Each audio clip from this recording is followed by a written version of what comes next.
Hey, I'm Owen Calicut, a junior at Thomasville High. I wrestle, play football, and baseball.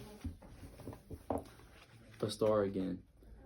A photo of my billboard is in the newspaper. Mac tapes the story onto my window.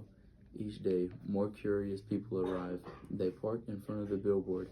They point and shake their heads. They take photos. Then they come into the mall and buy my paintings. While visitors watch, I dip my hands in fresh buckets of paint. I make pictures for the gift shop and pictures to add to the billboard. Trees with birds, a newborn elephant with glittering black eyes, a squirrel, a bluebird, a worm. I even paint Bob so he can be on the billboard too. I can tell he likes the picture, although he says I didn't quite capture his distinguished nose.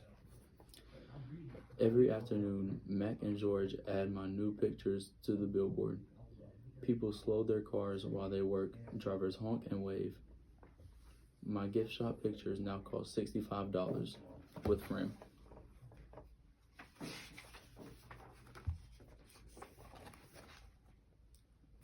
I have new names. The Ape Artist. I have new names. People call me the Ape Artist. The Primate Picasso. I have visitors from morning till night, and so does Ruby, but nothing's changed for her. Every day at 2, 4, and 7, Ruby plods through the sawdust with Snickers on her back. Every night she has bad dreams. Bob, I say after I soothe Ruby to sleep with a story. My idea wasn't working. Bob opens one eye. Be patient. I'm tired of being patient, I say. This evening, interview. This evening, a man and a woman came to interview Mac and George and Julia. The man has a large and heavy camera perched on his shoulder. He films me as I make my pictures. He films Ruby in her cage with her foot roped to the bolt in the floor. Mind if I take a look around, he asked. Mac waves a hand. Be my guest. While Mac and the woman talk, the cameraman walks through the mall. He pans his camera right and left, up and down. When his eyes fall on the claw stick, he stops. He trains his camera on the gleaming blade. Then he moves on. The early news. Mac turns on the TV. We are on the early news at 5 o'clock. Bob says, don't let it go to my head. There we all are, Mac, Ruby, me, George, and Julia.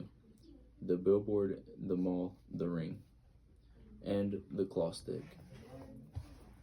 In the morning, several people gather in the parking lot. They're carrying signs on sticks. The signs have words and pictures on them. One has a drawing of a gorilla cradling a baby elephant. I wish I could read. Protesters. More people with signs come today. They want Ruby to be free. Some of them even want Mac to shut down the mall. In the evening, George and Mac talk about them. Mac says they're protesting the wrong guy. He says they're going to ruin everything. He says, thanks for nothing, George. Mac stomps off. George, holding his mop, watches him leave. He rubs his eyes. He looks worried. Dad, Julia says, looking up from her homework, you know what my favorite sign was? George asks. Which one? The one that said, elephants are people too. George gives her a tired smile. He goes back to work. His mop moves across the empty food court like a giant brush, painting a picture no one will ever see. Check marks. A tall man with a clipboard and pencil comes to visit. He says he's here to inspect the property. He doesn't say much more, but he makes many check marks on his paper. He looks at my floor. Check. He examines Ruby's hay. Check. He eyes our water bowls. Check. Mac watches him, scowling. Bob is outside, hiding near the dumpster. He does not want to be a checkmark. Free Ruby. Every day, there are more protesters and cameras with bright lights. Sometimes, the people carrying signs shout, "Free Ruby! Free Ruby!"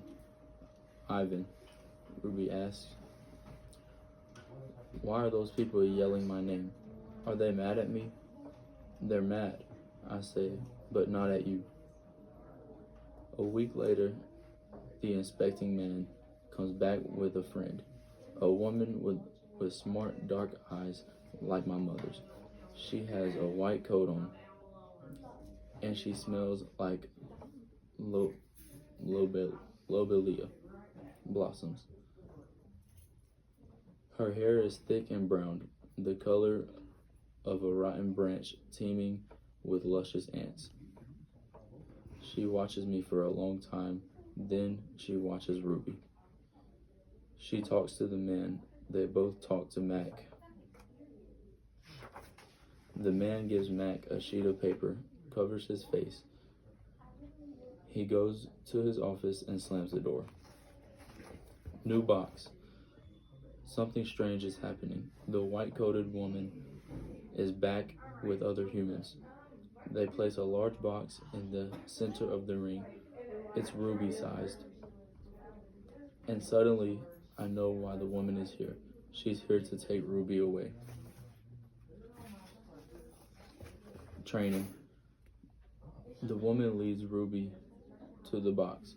She places an apple inside. "Good girl, Ruby," she says kindly. "Don't be afraid." Ruby inspects the box with her trunk. The woman makes a clicking sound with a little piece of metal she is holding in her hand. She gives Ruby a piece of carrot. Each time Ruby touches the box, she gets a click and a treat. "Why is she making that clicking noise?" I ask Bob. "They do that to dogs all the time," Bob says. I can tell he doesn't approve. "It's called clicker training. They want Ruby to associate the noise with a treat. When she does something they want, they make that noise." "Great job, Ruby," the woman says. "You're a quick study." After many clicks and carrots, she takes Ruby back to her cage. "Why is that lady giving me carrots when I touch the box?" Ruby asks. "I think she wants you to go inside," I explain. "But there's nothing inside," Ruby says, "except an apple." "Inside that box," I say, "is the way out." Ruby tilts her head. "I don't get it. See the picture of the red giraffe on the box? I think the lady is from the zoo, Ruby. I think she's getting ready to take you there." I want for Ruby to trumpet with joy, but instead, she just stares at the box in silence. "I'm not sure you understand. That box might be taking you to a place where there are other elephants," I say. "A place with more room and humans who care about you." But even as I say these words, I remember with a shudder the last box I was in. "I don't want a zoo," Ruby says. "I want you and Bob and Julia. This is my home." "No, Ruby," I say. "This is your prison."